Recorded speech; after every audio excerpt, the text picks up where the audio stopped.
Nagsilbing host ng NBTC Under-19 Regional Qualifiers ang Lakay Dani Ildefonso Covered Court sa Urdaneta, Pangasinan. Para sa PBA legend, isa itong paraan ng pagbabalik ng grasya sa kinakanyang komunidad.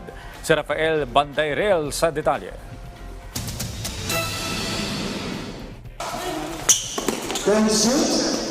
Nagpaligsahan ang ilan sa mga under-19 team sa Eastern Pangasinan para sa isang pwesto sa NBTC North Luzon Regional Championship sa susunod na taon. Ang nagsilbing host ng naturang kompetisyon, walang iba kundi si two-time PBA Most Valuable Player Dani Ildefonso.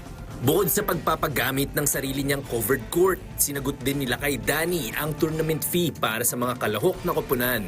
Ika ng Ilocano basketball icon, ito ang kanyang paraan upang makatulong sa susunod na henerasyon ng basketball players sa bansa. Galing ako sa public school, alam ko lahat kung ano yung hirap ng mga bata.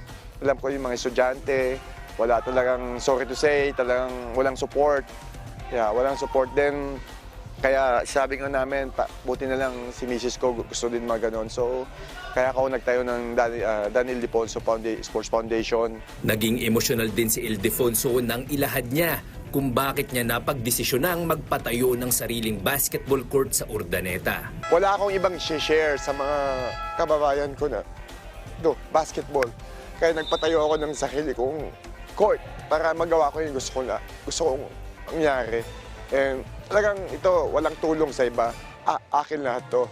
And siyempre, tulong ni God yan. Ngayong Disyembre magtatapos ang NBTC Under-19 Regional Qualifiers. Haharapin ng magwawaging kupunan dito ang kapwa mga kampiyon mula sa iba't ibang bahagi ng Northern Luzon. Sa Marso ng susunod na taon naman ang Grand Finals ng NBTC kung saan magtatapat-tapat ang mga nanalong Under-19 squads mula sa Luzon, Visayas at Mindanao.